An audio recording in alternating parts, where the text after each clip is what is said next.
Monsieur le Président, merci de me donner la parole. Monsieur le ministre des Travaux publics, votre département ministériel est en lui-même un paradoxe, car bien que bénéficiant de l'enveloppe budgétaire la plus importante, nous n'avons jamais été dans un état aussi catastrophique. Dans tous les mémorandums venant de toutes les régions du pays, les populations se plaignent de l'état désastreux des routes. Il faut parfois 6 heures ou plus de temps pour parcourir les 200 km qui séparent Yaoundé de Douala.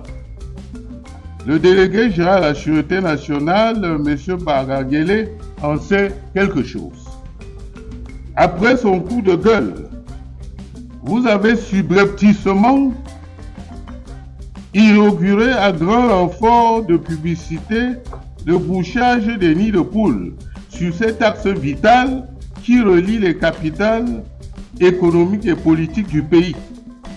L'autoroute Yaoundé-Douala en passant par Djibouti coûtera plus de 1200 milliards aux contribuables camerounais, battant ainsi le record Guinness de l'autoroute la plus chère du monde. La première phase Yaoundé-Djibouti de 57 km linéaires a coûté 350 milliards de francs CFA. La seconde phase Djibouti-Douala d'une distance de 141 km va coûter environ 880 milliards tel que vous-même l'avez annoncé, soit un total de 1230 milliards pour 198 km de linéaire de route. Les travaux ont démarré en 2014.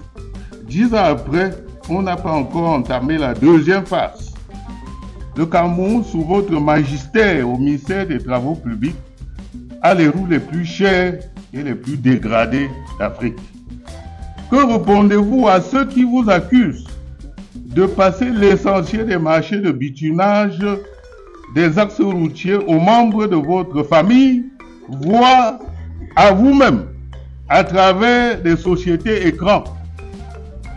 Monsieur le ministre, rendu sur le lieu de la catastrophe de la falaise de Tchang, vous avez prescrit une voie de contournement par Melon, Kekem, Bafang puis Bafoussam. Savez-vous qu'avant la catastrophe de la falaise de Tchang, les automobilistes préféraient faire de longs détours pour éviter justement le tronçon que vous leur conseillez? Où en êtes-vous avec vos péages surfacturés, conçus sur des routes dégradées? N'aurait-il pas valu mieux inverser les priorités en construisant d'abord les routes, puis les péages par la suite? Monsieur le ministre de la Santé, à la 42e commémoration de la session de votre champion à la magistrature suprême, vous avez fait une sortie hallucinante à la CRTV pour présenter l'état de la santé publique au Cameroun. Vous avez déclaré, je vous cite, « Le plateau technique que le Cameroun a aujourd'hui sur l'ensemble des 10 régions, c'est le même plateau technique que vous pouvez avoir à l'hôpital américain de Paris. C'est le même que vous avez au Canada et même aux États-Unis. » Fin de citation. Pouvez-vous expliquer à la représentation nationale pourquoi certains de vos collègues snobent le Cameroun qui, selon vous, est devenu un paradis médical pour se faire soigner à l'extérieur, parfois même pour des infections bénignes? Savez-vous que les évacuations sanitaires coûtent chaque année des milliards aux pauvres contribuables camerounais? Il faut arrêter avec ces provocations, monsieur le ministre. Et surtout, ne vous méprenez pas. Personne n'a oublié que vous êtes l'artificier principal du Covid-19. Le maître d'ouvrage de ce qui s'apparente à un crime contre l'humanité. Vous êtes toujours en liberté malgré l'excellent rapport de la Chambre des comptes Vous êtes en liberté parce que vous êtes protégé par la mafia et autres institutions. Je vous remercie. Le Cameroun, c'est 121 873 km de route. Nous en avons bitumé déjà au 31 décembre 2023 10 243 km. Nous allons encore en bitumer, en livrer au 31 décembre 2024. Au regard de notre stratégie nationale de développement à l'horizon 2030, nous sommes censés bitumer 6000 km de route. Nous serons rendus en cette fin d'année à 69% du taux d'exécution, en dépit des difficultés qui sont les nôtres, d'ordre sécuritaire, d'ordre financier, bref, d'ordre économique. L'état du réseau routier. C'est le constat qu'a fait l'honorable Ninchu. Il n'est pas bon, il est désastreux, dit-il. Je vais dire que l'état de nos routes est bon à 54%. Et je vais dire pourquoi. D'abord, la plupart de ces axes routiers ont accompli leur durée de vie.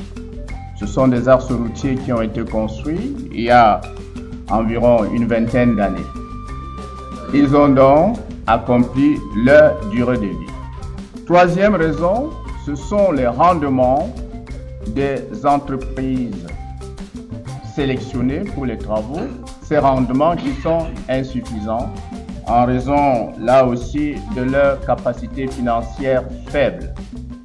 Il faut que nous comprenions que les rendements ne sauraient être soutenus dès lors que l'entreprise ne bénéficie pas des paiements conséquents dans les délais déterminés. Quoi qu'il en soit, la bonne question aurait été: quelles sont les mesures qui ont été prises pour anticiper?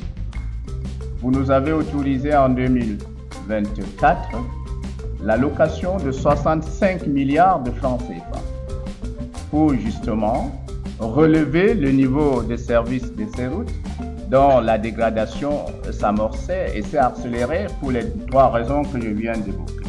Les contrats ont été passés. Tous ces contrats ont été passés au mois de septembre, mais on ne fait pas des travaux routiers en saison de pluie. À tout le moins, l'entreprise peut faire ses projets d'exécution, c'est-à-dire identifier effectivement les tâches à exécuter. Première chose, nos plateaux techniques. Oui, nous avons des plateaux techniques qui sont à la pointe de la technologie, mais nous parlons ici des hôpitaux de référence. Dans aucun pays, vous ne trouverez la pyramide sanitaire au même niveau. Nous sommes ici au niveau des hôpitaux de référence, et si vous allez dans toutes les régions, vous trouverez effectivement un plateau technique de pointe dans nos hôpitaux de référence et non les CSI, parce que c'est là où nous sommes en train de travailler aujourd'hui. Deuxième chose, aucun système de santé au monde d'ailleurs ne peut se suffire à lui tout seul. Vous allez donc voir la France qui va évacuer vers les États-Unis, vers l'Inde, les États-Unis qui va évacuer vers l'Inde également, vers la France, et donc les systèmes de santé se complètent toujours. Troisième chose, le principe des évacuations sanitaires est que au-delà des 10 millions, il y a un ordre de recette qui est fait au patient parce que le patient doit supporter. Et donc on a toujours l'impression que ça nous coûte tellement cher, mais en réalité les chiffres ne sont pas ce que vous avez. Quatrième chose, les statistiques. Nous sommes à partir de 70% des évacuations sur l'ensemble des dossiers que nous avons, 70% des évacuations vers l'extérieur en 2018 à 42% en 2023. 53% à l'intérieur en 2018 et nous sommes aujourd'hui à 80% à l'intérieur en 2023. Avec le même budget entre 2018 et 2019, nous avons pris en charge 522 personnes. Entre 2022 et 2023, nous avons pris en charge avec le même budget 819 personnes. En 2023, 544 dossiers reçus, 81 seulement ont reçu l'agrément, enfin l'accord pour l'extérieur, donc 14,8%. 281 ont été réorientés à l'intérieur du territoire, c'est-à-dire 51,6%.